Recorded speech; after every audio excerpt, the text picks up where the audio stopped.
forward to this because I know this is going to be loud. I'm looking forward to it. It's going to be loud. Yeah. Oh, wait, hang on a second. Mute. Somebody was playing with the music. We're in the damn garage, but I mean, it's almost as loud in here. It's right there, the picture of the horn. Yeah, the picture of the horn. Thank you. You're welcome. I'm here to help. All right. 1, 2, 3. Shit.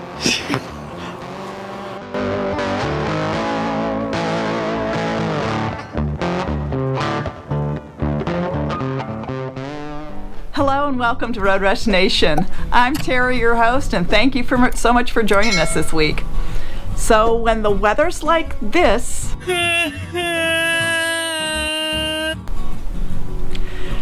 it's time to put on another accessory to add to the Arctic Blast bike. Now, one of the most important things that we do on our bikes is to upgrade the horn.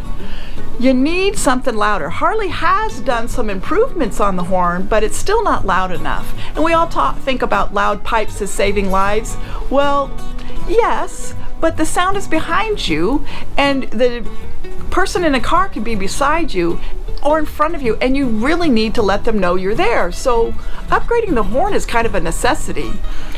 One of the things that we've done in the past is we did some hunting, and I didn't want the trumpet horns that you see because the minute you get water into one of those, they're done. No more, they're not effective anymore. So I had done some research and found out that Custom Dynamics makes some awesome air horns. So we had put on the Mini Beast 6 previously on our bikes, and I will tell you, it has saved our lives numerous times by having those horns. Just one incident is I was on the freeway here on I-70 in Kansas City. A car decides that it's just going to get on. Nobody knows what merge and yield means anymore. It doesn't mean you have the right of way to run somebody over because you want to get on the freeway. Anyway, I had a semi in front of me, I had a truck beside me, and I'm in the far right lane, and that on-ramp is coming up, and I'm watching this guy come up, and I'm going, this ain't going to go well. So I was ready. And when he came up next to me, didn't even look, didn't put a blinker on, nothing, was just gonna come over, and there I was. Now, I'm not a polite honker, so when I get on the horn, you're gonna know it. I thought the guy was gonna pee his pants. He turned around, turned to the side, sees me, hears me, and of course, I might have a few hand gestures involved there, but anyway, he slowed down and merged behind me where it was open and safe.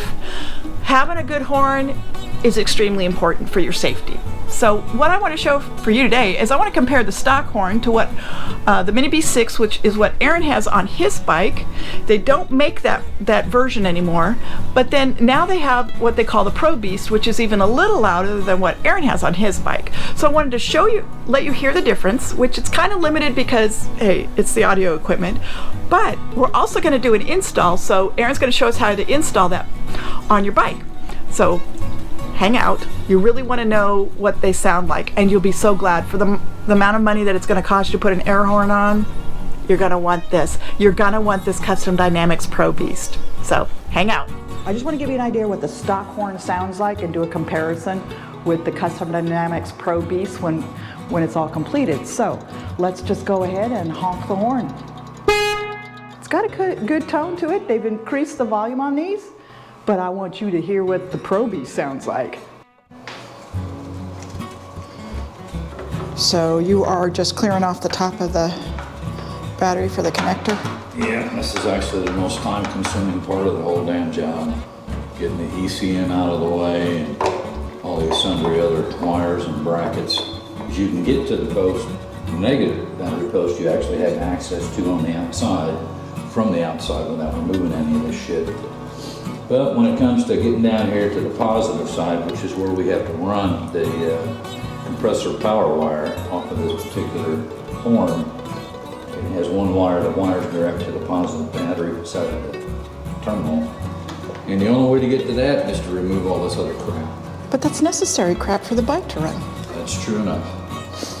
True enough. 2 Torx bolts that I have to remove on the backside to actually loosen the top plastic tray up, and then the whole thing has to shift forward, up, and out, and that will give me access to the positive battery post, which is right down here. So the second most difficult thing is actually trying to fish the power cord. up underneath the gas tank. They'll come into the back side of this that will plug in. They want you to use the same connection hardware, and they want you to use the mount.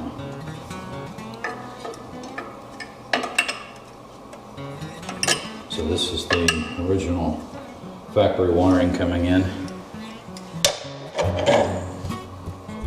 And you've got two clips on the bottom, positive and a negative terminal. And all the wires are marked. And the wires on the new one are also set up in terms of black and red. I'm ready to put this back on. I thought it would be nice to show the back of it since. If you actually take the bike just as it is and no other prep, and you just disconnect the battery such as it is, if you've got the Siren 2 system on here, because I put that on this one, what will happen is that your Siren 2 is going to assume that somebody is tampering with the bike and it's just cut power. And it will most definitely go off, and the damn thing is deafening. So what my intent is rather than go through the whole shutdown, pull the main fuse, and go through all of that, I'm just going to keep pressure down on the primary wire that goes to the positive side of the battery, and I don't break the circuit, so it stays in. You're going to pull a little top screw out. You're going to put it through the positive wire that they supply that has got the fuse in it, and you should be able to accomplish that without actually breaking it. But if you're not sure, and or you've got other things you want to connect, then you'll probably want to go ahead and go through the formal shutdown. And I would tell you, just to be safe, just take a look at your owner's manual, and it will actually provide you with the step-by-step process to go through it. But it's almost like putting it in travel mode. Then you've got to pull your main fuse or your main, fuse link, circuit breaker. It should be about a 50 amp. Should be on this side, right under the cover. So the original. Gone.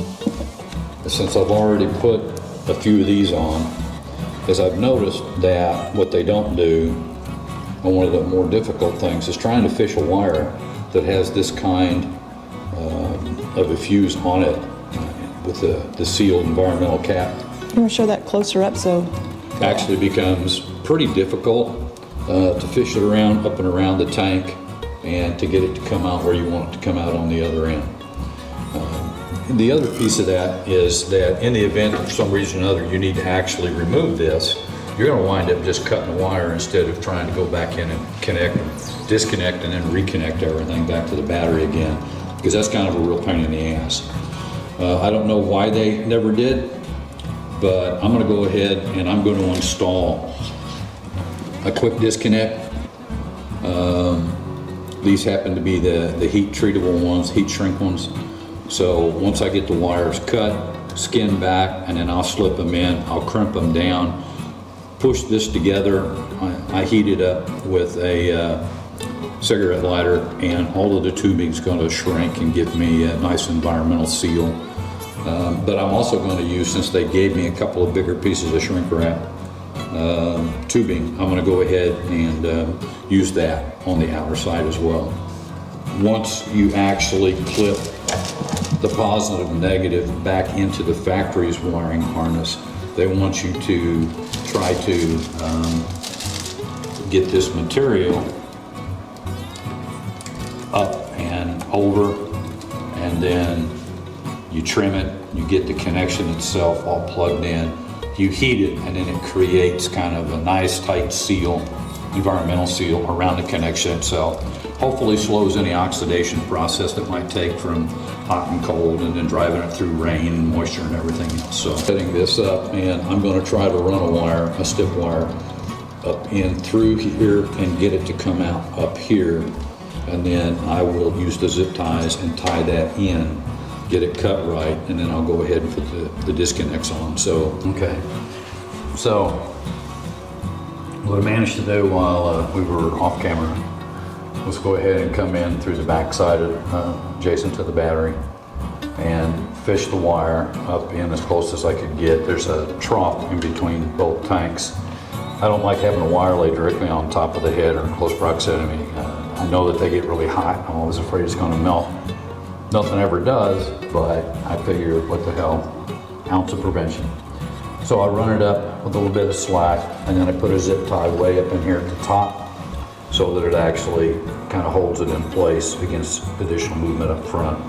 Now when I put the ends on it, I'm kind of old school, so I put a drop of solder down on the inside after I did the crimp, and then I went ahead and put the lighter to it and allowed the shrink wrap outer piece of it to go ahead and close down around it. Did a pretty good job, both on that and then on the end of the horn wiring itself. So this is the wire, basically, that I just cut in half, stripped, fed into the terminals, crimped them, soldered them, and we'll reattach them. I've already pre-cut the external shrink tube that I'm going to use to go around the main fittings to hopefully just enhance an environmental fix so that you don't have to worry about moisture getting up in there. I've already attached it to the battery terminal, and I was lucky.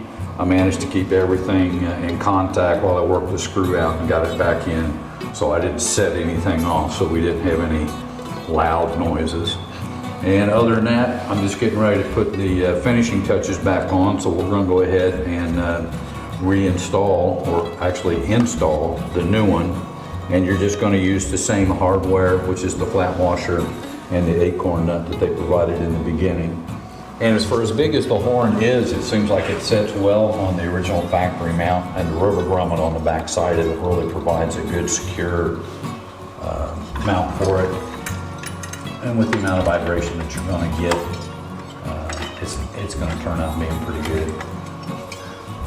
So again, you have the regular positive, the negative, and then you've got one extra, which is a hot wire that goes directly to the battery, and that's for the compressor side of this, because these things do actually have, they are air horns, so they do have some air pressure that they generate from that little compressor, which also explains why the damn fuse is so big. So I want to say it's a 25 amp fuse. All it's really doing is just sealing it up. Now keep in mind that you want to make sure that you don't have a gas line leak when you're doing this shit, or you'll blow your ass up, since we happen to be right here. Because I know she actually already tested the factory horn, and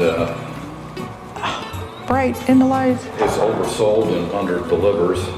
Well, they tried to improve, but they still want you to. Did, and in all fairness to Harley, they did actually improve. Oh, shit, I'm not looking forward to this because I know this is going to be loud. I'm looking forward to it. It's going to be loud. Yeah. Oh, wait, hang on a second. Mute. Somebody was playing with the music. We're in the damn garage, baby. It's almost as loud in here. It's right there, the picture of the horn. Yeah, picture of the horn. Thank you. You're welcome. I'm here to help. All right. 1, 2, 3. Shit. Really? Try it again. One more. One more. Hello, get the heck out of my way. Man, that is loud. And this is the Custom Dynamics Mini B6. Yep, this is a Mini V6. Now they don't make them anymore, but yeah, that was the one I showed you guys They don't make earlier. one like that because I went ahead and modified that on the paint myself. Well, that, true. Now I'm going to see if I can just get it to work with just the accessory on instead of the ignition. I'm trying to figure out why my system's not coming on. What do you mean your system's not coming on? No, my accessory stuff is not coming on. Actually, I'm getting all kinds of damn Bizarre stuff? red beeps. Maybe it thinks, where's your keys? Maybe that's what it is. You're going to set the alarm off. Oh, look, what do you have? Did you just call me a pooper head? Something like that. Yeah. You're supposed to edit this crap out. Nope, I'm leaving it in. Keeping it real. Yeah, man, everything freaking works. Wow, did it work that time? Amazing. Yeah, it did. Look what the keys will do. Yeah, all right. All right. It's loud, but not as loud as that one. You're also getting a single tone. Yeah, that's Loud and you get a double. You got a double tone. So I guess the bottom line is these things are really loud. We've come to realize that the older we get, I'm not getting older. yeah, as we go down the highway, especially when we're near on-ramps and there's oncoming traffic and it's moderately busy, that most people don't understand what a damn yield sign is. They don't understand how to merge with the flow of traffic, and they don't understand that if that two vehicles can't occupy the same damn space at the same freaking time. So the horn has actually already saved my life once, maybe twice. And the same for my wife, just for people that didn't see us when they came off of a ramp straight out onto the highway.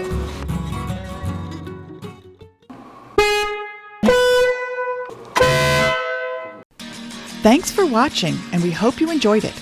Don't forget to subscribe and hit that notification bell so you don't miss out on the next adventure.